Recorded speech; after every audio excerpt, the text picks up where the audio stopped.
Subscribe to our YouTube channel and press the bell icon to get the latest updates. Hello and welcome to Politically Correct. In this episode, I'll talk about how the ministers in Modi government are sounding like Mahabharata's Yudhishthir.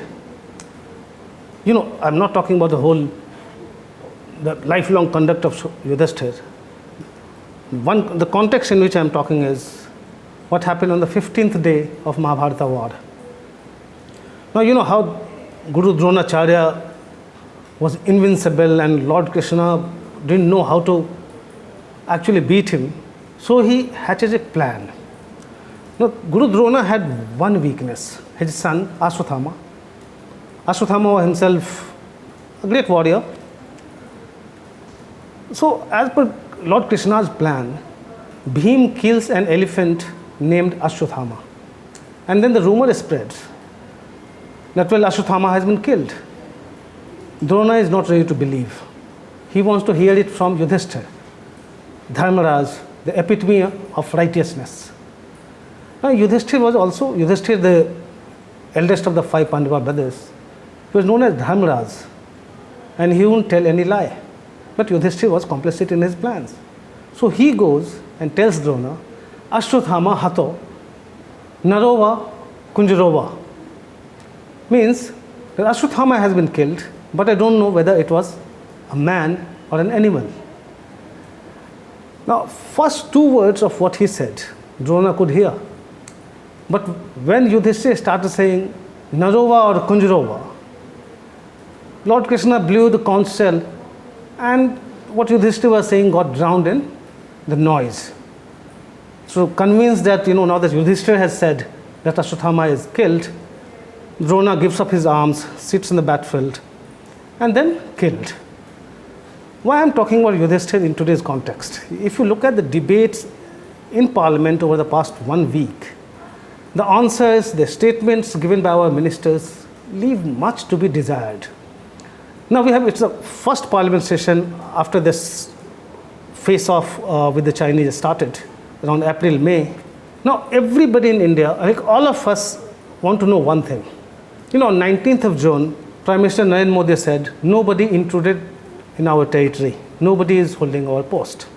He had told this, or he had said this at an all-party meeting. Since then, we have been trying to figure out what's the situation on the ground. So I heard Rajnath, Defense Minister Rajnath saying in the Lok Sabha and the Raj Sabha very closely. I was just looking for an answer to this basic question, which many media reports have raised, whether the Chinese are in occupation of our territory between finger 8 and finger 4 on the northern bank of Pangong Lake. Whether the Chinese have denied us access to some patrolling points in Depsang. I was hearing the defense minister very closely.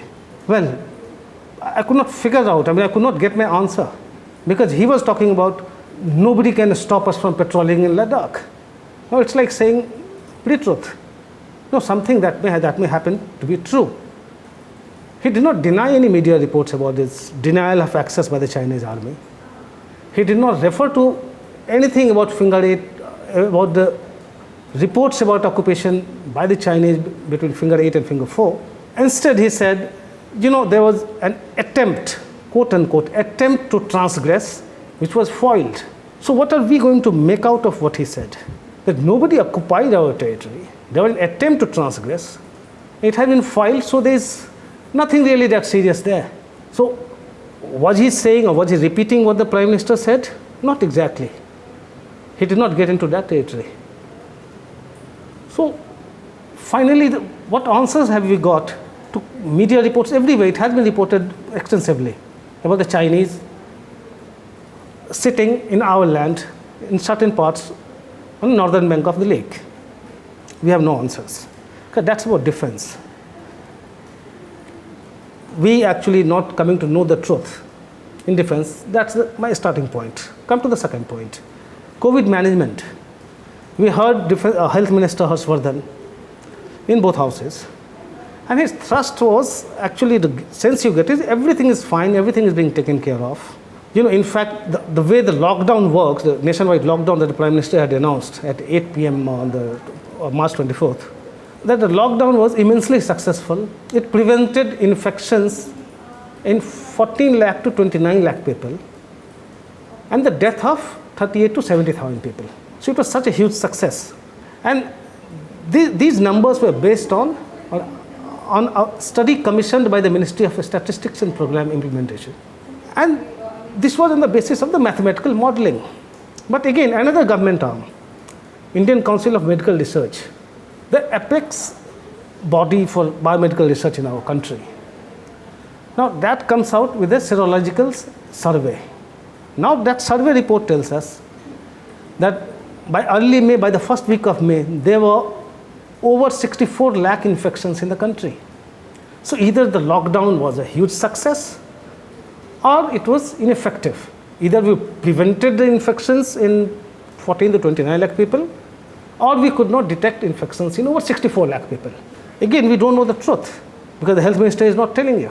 Nowadays, you hear a lot of debate about, the agri reforms and farmers' interest and all that.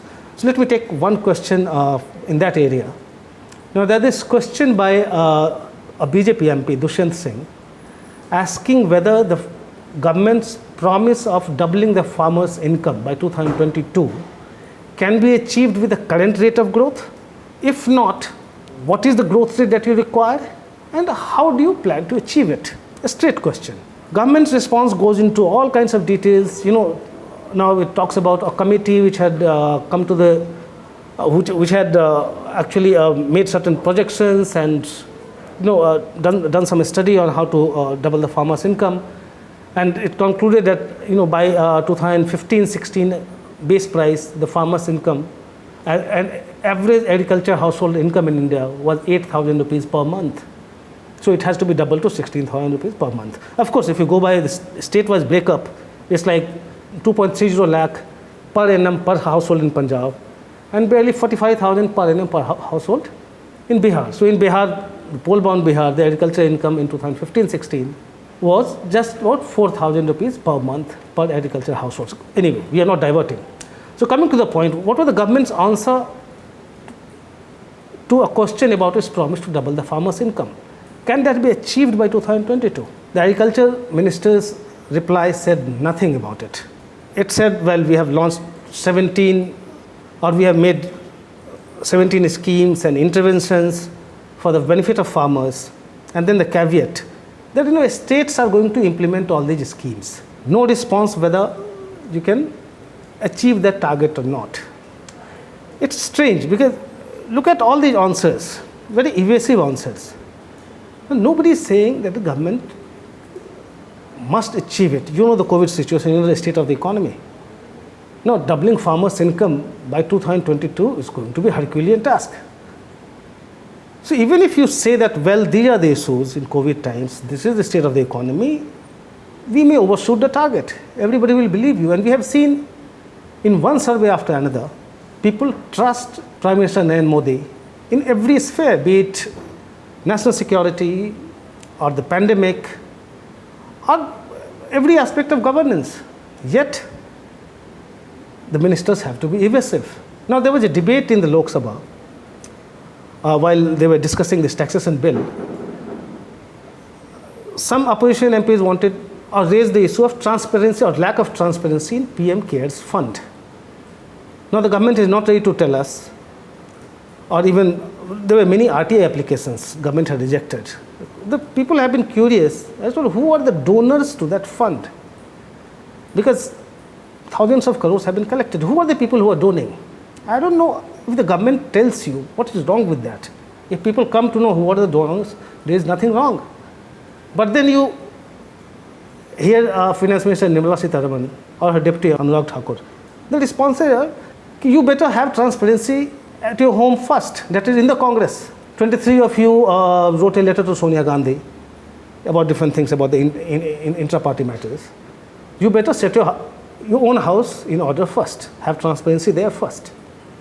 Then Anurag Thakur goes on to say, in PM Prime Minister National Relief Fund, which was set up by Jawaharlal Nehru in 1948, the people donated there, but money was used for the trust held by the Gandhi family. Now you are asking something about the apples, you are getting answers about Orange Age. Why are they so evasive? Is it hubris, that who are you to ask? Or we don't care what I tell you, you just hear and be satisfied?